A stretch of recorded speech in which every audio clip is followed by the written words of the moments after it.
Boa noite aí, pessoal. Vou deixar essa web gravada aí, né? Para vocês poderem assistir depois.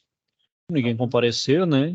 Hoje eu vou falar aí, pessoal, de uma coisa que não é menos importante dos assuntos envolvidos nas demais aulas, que é de extrema relevância, que é a parte de gestão de pessoas, né, pessoal? A gente sabe, por mais que sejam pessoas tecnicamente capacitadas, de alto gabarito, de um vasto e amplo conhecimento, nós somos pessoas, né, pessoal? Somos seres humanos, estamos sujeitos a falhas, né? Temos problemas com familiares, enfim, né, pessoal? Não somos máquinas, né? A gente tem que lembrar aí que somos ainda seres humanos, né? Temos ainda tem poder de empatia. Então, a parte de gestão de pessoas, pessoal, aí é em tudo, né? Então, até na nossa família a gente tem, então, uma gestão de pessoas, né? E na empresa a gente lida das várias formas. Então, o primeiro que a gente tem em mente aí são as chamadas aí avaliação dos indicadores aí de manutenção, né? E isso, pessoal, são parâmetros aí que nos levam aos melhores indicadores para manutenção, né? Eles são considerados aí de classe mundial, né? Ou seja, em todo lugar do mundo se utiliza esses parâmetros, né? Essas medidas. Então, o primeiro deles aí é o tempo médio entre falhas, né? Então, é a relação entre a multiplicação do número de itens por seu tempo de operação e o número total de falhas detectadas, né? Então, o tempo médio, então, em que uma máquina vai falhar, né? Tem o tempo médio para reparo, que é o TMPR, ele diz respeito ao total de intervenção corretiva em um conjunto de itens com falhas e seu número total de falhas, né? O tempo médio para falhas, né? Tem um tempo médio entre falhas e o para falhas, né? Então, é a relação entre esse seu número total de falhas e o tempo total de operação de um conjunto de itens não reparáveis. Disponibilidade física, então, mede o número total de horas do período considerado em relação à diferença do número de horas do período considerado, horas calendário, com o número de horas de intervenção para manutenção para cada item observado. Então, é item de disponibilidade, né, pessoal? Então, é isso, então, diretamente mede a minha confiabilidade daquela minha máquina, né?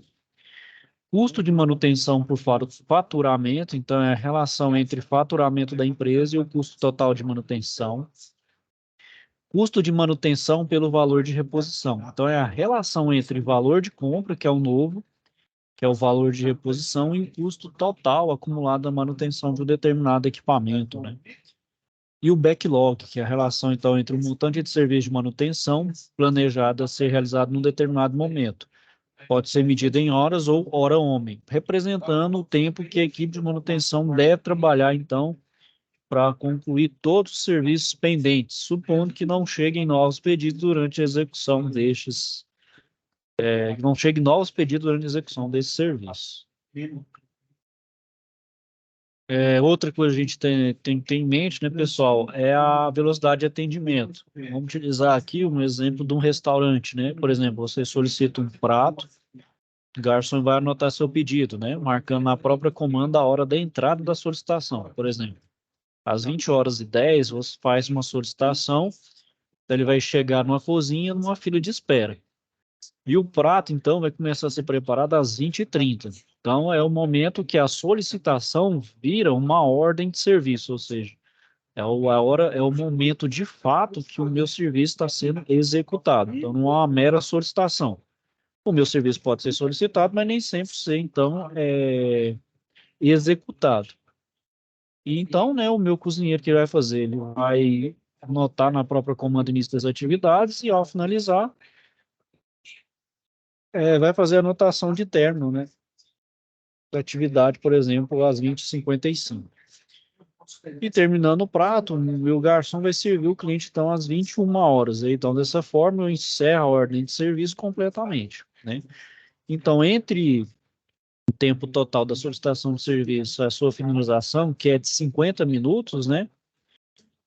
O tempo real de trabalho é 25 minutos, entre a cozinha e o garçom, né? Então, entre a solicitação e a ordem, tem um outro tempo, né? Então, por exemplo, no meu ordem de serviço aqui, né? Então, eu vou abrir uma solicitação de serviço, né? No fluxograma. Então, primeiro, eu faço uma avaliação dessa solicitação de serviço. Ela procede? Se sim, então vou fazer uma abertura da ordem de serviço. Então, com data, hora e quem abriu. Faço uma programação dessa ordem de serviço e executo ela, né? Execução desse serviço, com data e hora. Essa avaliação procede? Não. Então, elimina essa minha solicitação. Agora, se for uma ordem de serviço que é urgente, a máquina está parada, ou seja, tem que ser na hora. Então, eu já pulo todo esse procedimento, já vem direto para execução de serviço com data e hora. Aí eu vou prosseguir.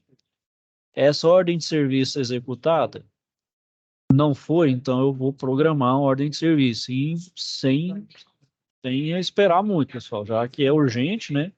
Se ela já foi executada, então eu vou dar origem à ordem de serviço, uma solicitação de serviço. Dei origem, então vai para avaliação da satisfação pelo requisitante. Se não, eu vou encerrar a ordem de serviço com hora, data e profissional. Pessoal, então aí é um fluxograma básico para a área da manutenção aí, né?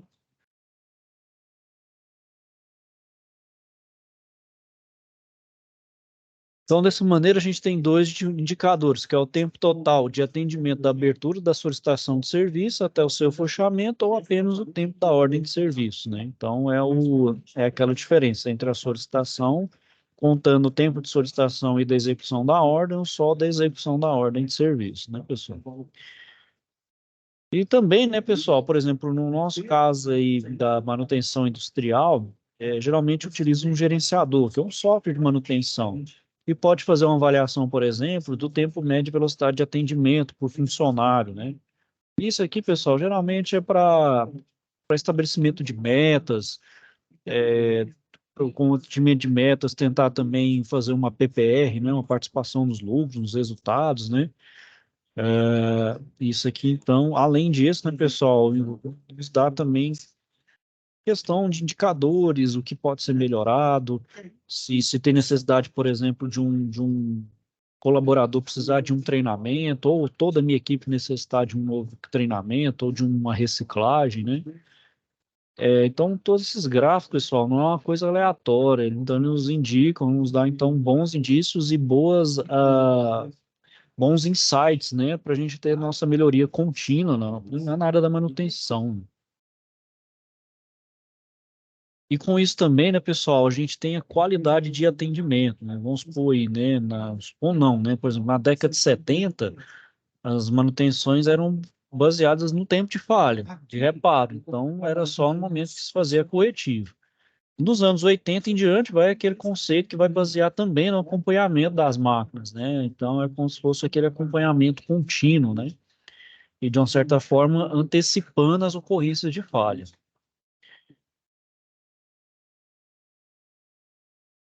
E aí, não necessidade, a gente tem que ter, então, a aplicação de um questionário simples para prestar, então, um bom atendimento.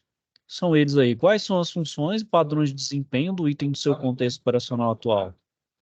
De que forma ele falha em cumprir suas funções? O que causa cada falha operacional? O que acontece quando ocorre a falha? Qual a importância que cada falha possui no processo produtivo? O que pode ser feito para prevenir cada falha? O que deve ser feito se não for encontrada uma tarefa preventiva apropriada? Então, é de suma importância considerar no contexto da manutenção centrada na confiabilidade, então, alguns conceitos relacionados à confiabilidade, tais como seleção, então, do sistema, definição das funções e padrões de desempenho, determinação das falhas funcionais e padrões de desempenho. Gente, pessoal, acabei não compartilhando minha tela aqui.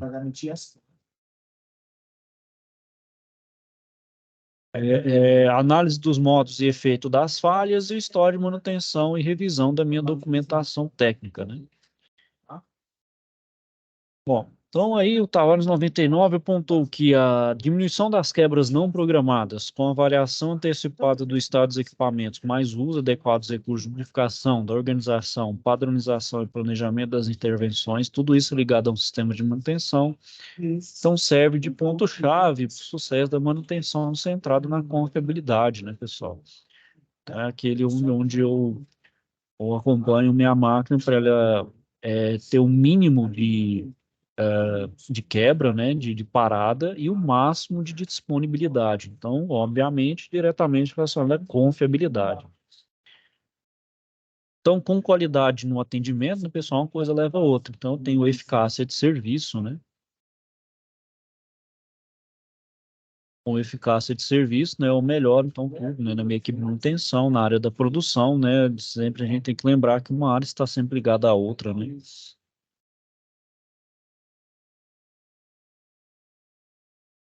Certo, pessoal? Então, nada disso, pessoal, nada desses índices, dessas evoluções, dessa melhoria contínua, acontece se então ter aquela equipe de manutenção bem definida, né, suas características, suas áreas de responsabilidade, né? Então, por exemplo, uma área de manutenção aí de sistema elétrico é composto pelo coordenador, né? Pode ser de nível técnico superior, que além de liderar a equipe, ele é responsável técnico pela execução de todos os procedimentos e rotinas que constituem então a manutenção preventiva. Os mecânicos podem ser de nível técnico, responsáveis pela execução de todos os procedimentos também, rotinas que envolvem predominantemente serviços de fundo, principalmente mecânico, por exemplo, inspeções em radiadores. Os eletrotécnicos, né, de nível técnico, com responsabilidade de execução de procedimentos e rotinas que envolvam predominantemente também serviços de fundo, principalmente eletrotécnico, exemplo de inspeção em relés, ensaio de tensão aplicada, resistência de isolamento, rigidez de elétrica e acabamento, ou cabeamento, perdão. Os eletromecânicos, né, também de nível técnico, têm como responsabilidade a execução de procedimentos mecânicos e elétricos, dependendo da empresa realizar atividade somente de origem elétrica ou somente atividade de origem mecânica. Então, para que o gerenciamento da manutenção seja o mais tranquilo possível e que se minimizem problemas entre outros departamentos, então a gente tem a presença de alguns itens bem importantes, que é a divisão clara de responsabilidade, né, pessoal? Com o mínimo possível de sobreposição de função, as linhas verticais de poder ou autoridades, né, e autoridades sendo as menores possíveis, né, então evitar de ter aquele excesso de hierarquia, que também gera um pouco também gera um pouco de gargalo, né, e cada líder deve ter uma quantidade ideal de subordinados. Obviamente vai variar de tamanho da equipe, tamanho da minha indústria, né, pessoal?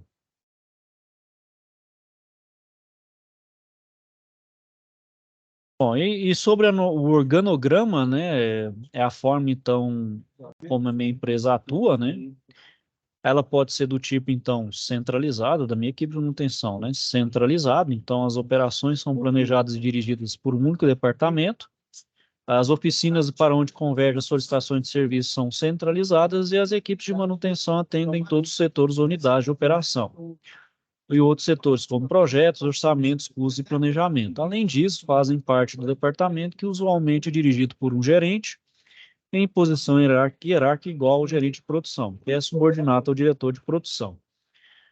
Geralmente, né, pessoal, esse tipo de organograma é para empresas menores, né? Então, seria com uma indústria menor, de pequeno porte, que eu consigo fazer, então, de forma centralizada. Então, à medida, obviamente, que a minha indústria, minha empresa cresce, eu vou ter que, então, de certa forma, descentralizar isso. Então, com isso, a descentralizada, ela vai ter uma divisão da planta em áreas ou setores produtivos. E cada setor, né, fica sob os cuidados de uma equipe de manutenção. Nesse caso, a manutenção subordina a área de produção, não havendo a presença do gerente de manutenção. Vamos dizer assim, a manutenção ainda é ligada à produção, porém já está mais descentralizado, né? Vai depender de cada área, vai ter uma equipe, vamos dizer assim, pulverizadas, né, nas mais diferentes áreas. A mista, então, é na estrutura mista ou integrada que os engenheiros e gerentes procuram equilibrar a prestação de serviço e o custo de manutenção, visando solucionar e resolver os problemas. Então, numa estrutura onde coexiste a manutenção centralizada e descentralizada, os seus resultados, na maioria, mais eficazes, né? Então, é aquele híbrido, né? Ora eu centralizo, ora eu descentralizo, né? E a matricial. Neste modelo, então, o atendimento aos postos de trabalho é realizado por equipes, então, multidisciplinares da manutenção e da produção. Então, ela proporciona maior eficiência e especialização, porém requer mais esforço de concordância a fim de evitar conflitos. Ela privilegia a formação de grupos preocupados com o funcionamento daquela unidade, se gerando um grau maior de cooperação entre as operações da manutenção. Então, essas são as grandes, né, pessoal? As grandes indústrias fazem dessa forma, né? À medida, obviamente, que se expande o número de colaboradores, a complexidade da minha planta, Então, vou necessitar, então, de fazer uma equipe multidisciplinarizada. Então, vamos supor aí que a gente está lidando ah, com a produção aí, por exemplo, de alimentos, né? Então, alimentos vai ter o pessoal responsável para a área de alimentos, que é conservação, as regras que da Anvisa, né? E também a parte de maquinário, né? Vamos a parte de maquinário, por exemplo, lubrificação, parte de refrigeração, conservação, enfim, né? Todas as áreas que são multidisciplinares, né? Ou uma área farmacêutica também que exige um nível de higiene maior, então eu preciso de ter essa multidisciplinaridade, sempre um setor conversando com o outro, né? Até porque está integrado, né? Então, as manutenções atualmente aí, né, pessoal, buscam estruturas, então, cada vez mais leves, ou seja, extingue níveis de chefia e supervisão, buscam por profissionais que possam atuar tanto em manutenção como na operação, né? Seria aquela manutenção central, aquela manutenção autônoma, né? A contratação de serviços por parceria e a fusão de especialidades, como, por exemplo, eletricidade e instrumentação, né? Então, de certa forma, o eletromecânico meio que funde o elétrico com o mecânico, né? Não que vai deixar de existir o eletrotécnico nem o mecânico, né? Mas, de certa forma, quanto maior a convergência, melhor, né? Mais produtivo para a minha empresa.